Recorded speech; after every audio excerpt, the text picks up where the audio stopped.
Hello दोस्तों, स्वागत है आप सभी का हमारे चैनल दी खटोराय पर। और जैसा कि आप सभी को पता है, हम दिशा शैक्षणिक मनोविज्ञान की किताब पढ़ रहे हैं। दोस्तों, ये आपके फर्स्ट सेकंड थर्ड ग्रेड तीनों के लिए बहुत ही ज़्यादा महत्वपूर्ण है। और आपने वीडियो के थंबनेल के अंदर देखा होगा ये किस किस परीक्षा के लिए बहुत ही ज़्यादा महत्वपूर्ण रहने वाली है। दोस्तों, इसका पहला भाग हमने कंप्लीट पढ़ लिया है। अगर आपने वो वीडियोज़ नहीं देखे हैं तो पहले उन्हें कंप्लीट करें। और आज हम दूसरा भाग जो कि पढ़ रहे हैं, जिसका नाम है बाल विकास चाइल्ड डेवलपमेंट, उसका दोस्तों ये चौथा भाग है, जिसके अंदर आज हम पढ़ेंगे बाल विकास। बाल विकास का अध्ययन क्षेत्र है, उत्तर है चौथा, उपर्युक्त सभी यानी बाल विकास की विभिन्न अवस्थाओं का अध्ययन करना, वातावरण का बाल विकास पर पड़ने वाले प्रभावों का अध्ययन करना और वैयक्तिक विभिन्नताओं का अध्ययन करना, ये सभी बाल विकास के अध्ययन क्षेत्र के अंदर आते हैं। बालक के विकास का प्रथम बार वैज्ञानिक विवरण 18वीं शताब्दी 1774 ईस्वी में पेस्टोलॉजी ने प्रस्तुत किया। इनका यह विवरण अपने स्वयं के 3.5 वर्षीय पुत्र बेबी बायोग्राफी बाल कथा पर आधारित था। जर्मनी के चिकित्सक डॉक्टर टाइडमैन ने भी 1787 ईस्वी में अपने बच्चों के शारीरिक एवं मानसिक विकास का निरीक्षण कर एक विवरण दिया था। बाल विकास का सर्वप्रथम अध्ययन जॉन लॉक व थॉमस हॉब्स ने किया। आगे चलते हैं दोस्तों। 19वीं शताब्दी में अमेरिका में बाल अध्ययन आंदोलन की शुरुआत हुई। स्टैनली हॉल जन्मदाता ने 1893 ईस्वी 19वीं शताब्दी में इस आंदोलन की शुरुआत की थी। इन्होंने बाल अध्ययन समिति, चाइल्ड स्टडी सोसाइटी तथा बाल कल्याण संगठन, चाइल्ड वेलफेयर ऑर्गेनाइजेशन जैसी संस्थाओं की स्थापना की तथा बायोग्राफी भी तैयार की। उल्लेखनीय है कि भारत में बाल विकास के अध्ययन की शुरुआत गीजू भाई बधेका के प्रयासों से लगभग 1930 में कोलकाता विश्वविद्यालय में हुई। बर्क के अनुसार बाल विकास मनोविज्ञान की एक शाखा है, जिसमें व्यक्ति की जन्म पूर्वावस्था से परिपक्वावस्था तक होने वाले सभी परिवर्तनों को स्पष्ट किया जाता है। क्रो एंड क्रो के अनुसार बाल मनोविज्ञान वह वैज्ञानिक अध्ययन है जिसमें गर्भावस्था से लेकर किशोरावस्था के मध्य तक का अध्ययन किया जाता है। आइजेंग के अनुसार बाल मनोविज्ञान का संबंध बालक की मनोवैज्ञानिक प्रक्रियाओं के विकास से है। इसमें गर्भकालीन अवस्था, जन्म, शेषवावस्था, बाल्यावस्था, किशोरावस्था, परिपक्वावस्था तक बालक की मनोवैज्ञानिक विकास प्रक्रियाओं का अध्ययन किया जाता है। जेम्स ड्रेवर के अनुसार बाल मनोविज्ञान मनोविज्ञान की वह शाखा है जिसमें जन्म से लेकर परिपक्व अवस्था तक विकासशील मानव का अध्ययन किया जाता है। फ्रोबेल के अनुसार बालक स्वयं विकासोन्मुख होने वाला पौधा है। बाल अध्ययन आंदोलन का जनक किसे कहा जाता है? उत्तर है तीसरा, जी स्टैनली हॉल को। डैश पूर्व प्रसूति काल के प्रारंभ से किशोरावस्था के अंत तक अध्ययन करता है। उत्तर है दूसरा, बाल मनोविज्ञान। निम्न में से कौन सा विकास की गर्भावस्था के सही क्रम को प्रदर्शित करता है? उत्तर है दूसरा, यानी सबसे पहले बीजावस्था, फिर भ्रूणावस्था, फिर गर्भस्थ शिशु की अवस्था। गर्भावस्था की किस अवस्था में भ्रूण की तीनों परतों का निर्माण हो जाता है? उत्तर है दोस्तों दूसरा, यानी भ्रूणावस्था। अब बाल विकास के अंदर हम सबसे पहले वाली अवस्था पढ़ेंगे, शेषवावस्था। शेषवावस्था की विशेषता नहीं है। उत्तर है चौथा, चिंतन प्रक्रिया शेषवावस्था की विशेषता नहीं है। इसके अलावा तीनों इसकी विशेषताएं होती हैं। पहली, सीखने की प्रक्रिया से तीव्रता, दूसरी जिज्ञासा की प्रवृत्ति और तीसरी अनुकरण द्वारा सीखने की प्रवृत्ति। व्याख्या, शेषावस्था यानी इन्फेंसी की विशिष्टताएं।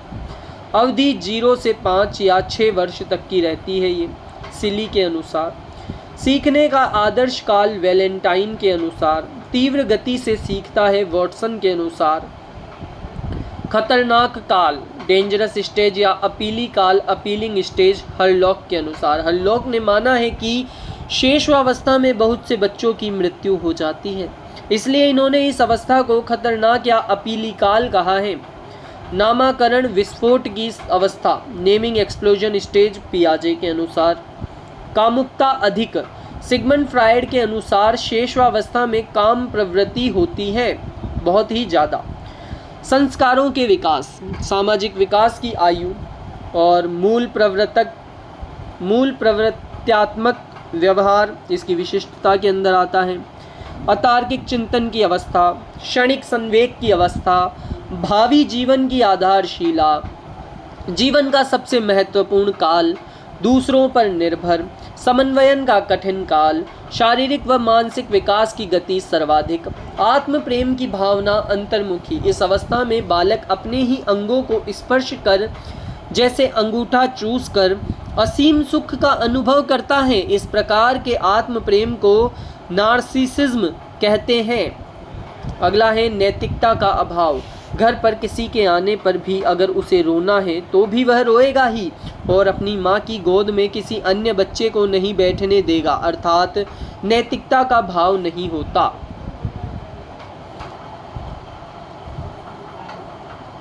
आगे चलते हैं दोस्तों। अगला है स्वार्थी व स्वकेंद्रित होता है वह बच्चा, शेषावस्था का बच्चा, शेषवावस्था का बच्चा। बालक अपनी स्वयं की वस्तु को किसी को नहीं देता, वह उसे अपने पास ही रखता है, अर्थात उसमें स्वार्थी व स्वयं केंद्रिता का भाव निहित होता है। फिर बड़ा होते होते समझ जाता है कि ले तू भी खेल ले।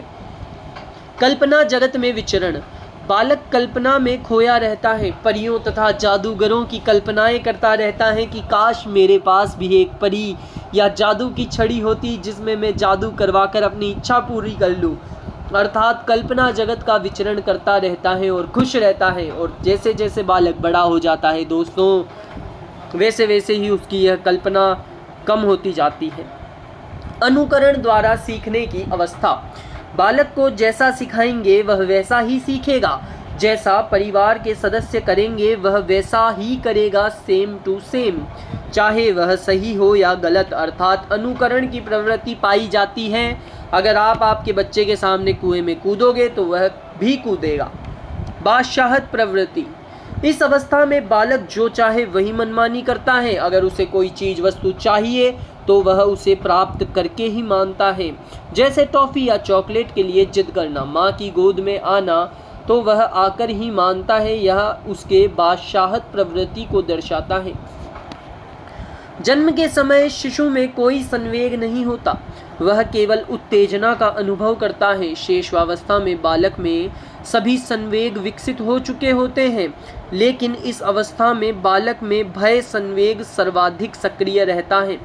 प्रसिद्ध दार्शनिक रूसों का मानना है कि बालक के हाथ, पैर व नेत्र उसके प्रारंभिक शिक्षक होते हैं। उत्तम शिक्षण विधियाँ, किंडरगार्टन, खेल व मॉन्टेसरी विधि।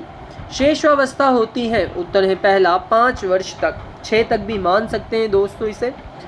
निम्न में से कौन सी शेषवावस्था की विशेषता नहीं है? उत्तर है चौथा नैतिकता की पूर्णता, उसमें नैतिकता नहीं होती है दोस्तों।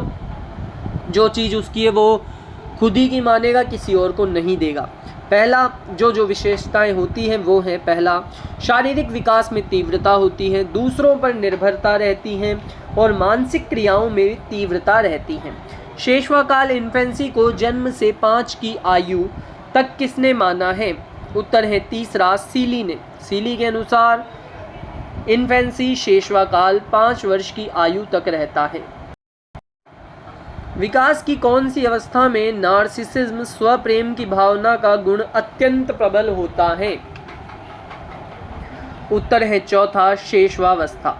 वृद्धि निम्नलिखित कालों में से किस काल में सबसे अधिक होती है? उत्तर है पहला शैशव काल में। बालक का विकास तीव्रगामी होता है। उत्तर है दूसरा जन्म से 2 वर्ष तक। किस आयु में सामान्य बालक वर्ण एवं अक्षरों को लिखना आरंभ कर देता है? उत्तर है चौथा 4 से 5 वर्ष की आयु में। शारीरिक, मानसिक एवं व्यक्तित्व विकासों की मूल आधारशिला किस काल में रखी जाती है? उत्तर है चौथा शेषवावस्था इन्फेंसी में।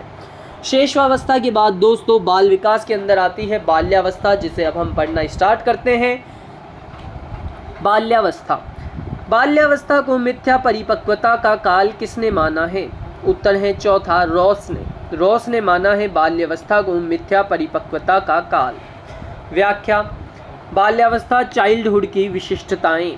अवधि 6 से 12 वर्ष तक, जीवन का अनोखा काल, यूनिक पीरियड ऑफ लाइफ। काल एवं ब्रूस के अनुसार जीवन का अनोखा काल है यह। आगे चलते हैं, किसने क्या माना है दोस्तों इसे। मिथ्या परिपक्वता काल, period of pseudo maturity. Ross के अनुसार उत्तर बाल्यावस्था में स्वयं को परिपक्व या समझदार दिखाने की कोशिश करता है, इसलिए इसे मिथ्या परिपक्वता काल कहा जाता है। जीवन का निर्माणकारी काल, preparatory period of life. Sigmund Freud के अनुसार प्रतिद्वंदात्मक समाजीकरण का काल, period of competitive socialisation.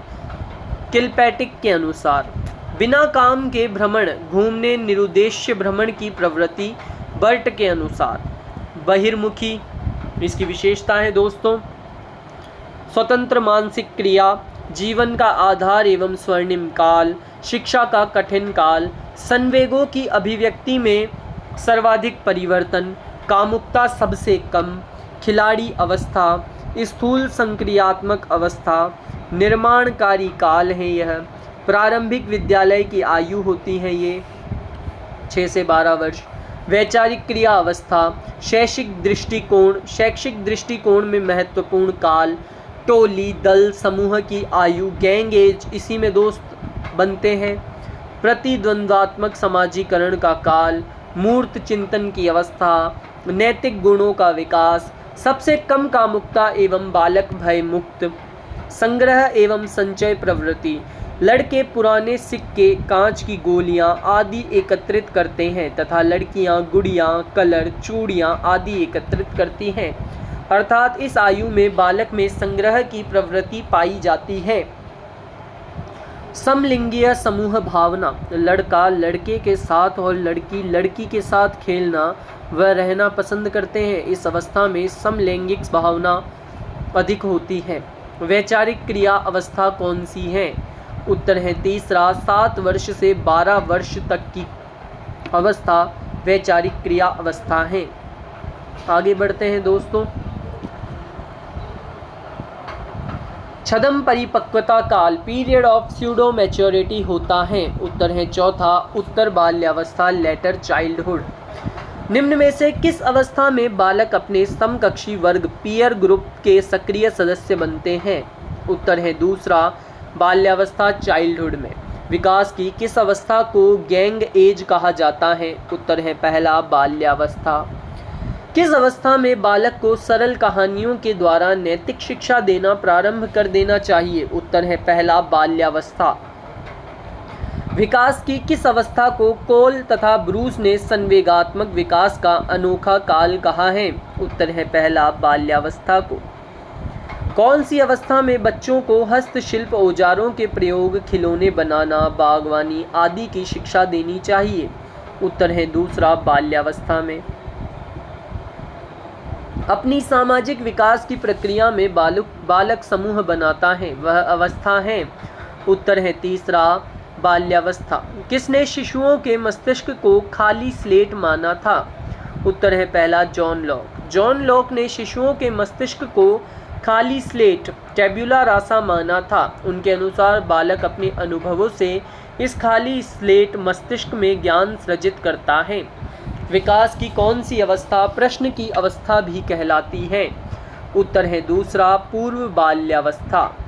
Harni के अनुसार मौलिक दुश्चिता के संप्रत्यय का विकास होता है। उत्तर है पहला, बाल्यावस्था में। नकारात्मक व्यवहार विकास की किस अवस्था में सामान्यतः देखा जाता है?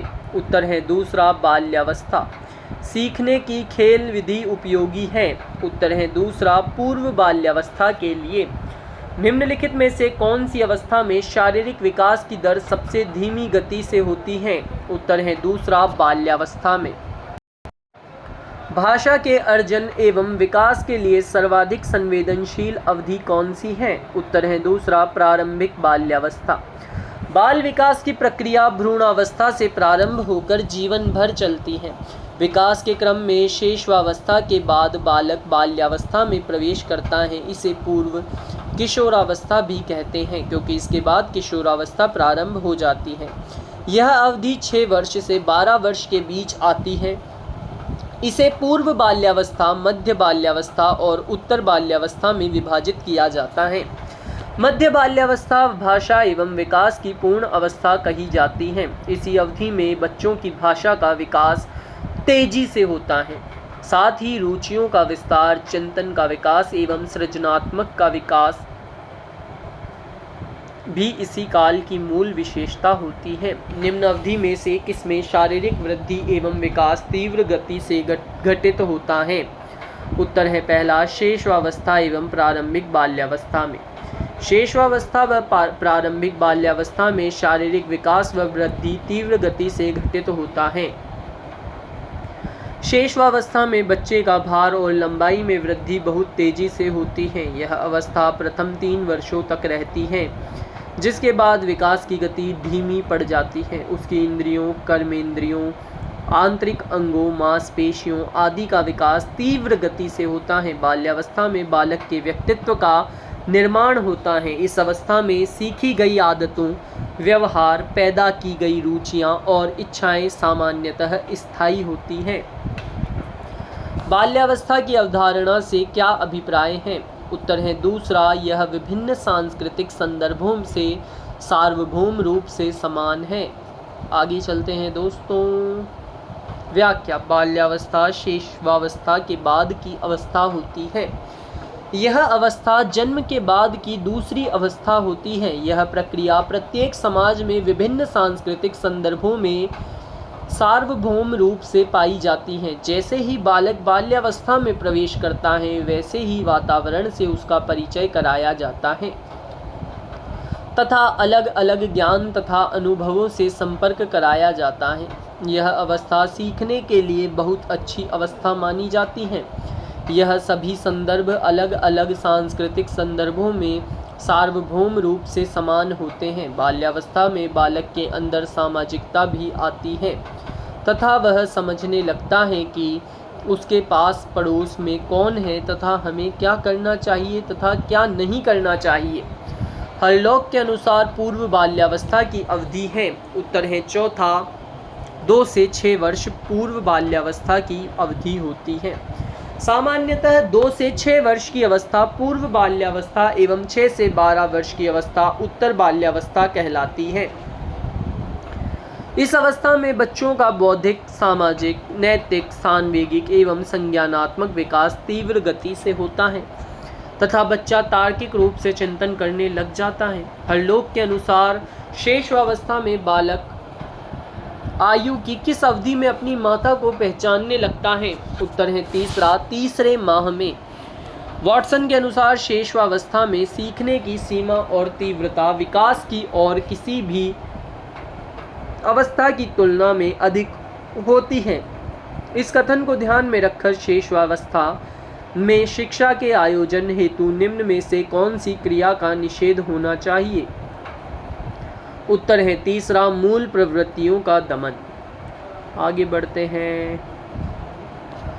निम्नलिखित में से कौन सी मध्य बाल्यावस्था की विशेषता है? उत्तर है चौथा, बच्चे तार्किक एवं मूर्त रूप से सोचना प्रारंभ कर देते हैं।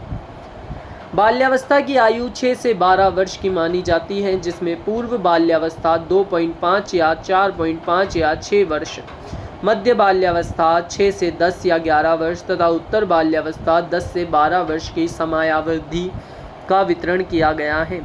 मध्य बाल्यावस्था को विद्यालय जाने का समय माना जाता है। इस अवस्था में बालक अपने शरीर की देखभाल ठीक प्रकार से करता है तथा दूसरों के साथ भी ठीक व्यवहार करता है।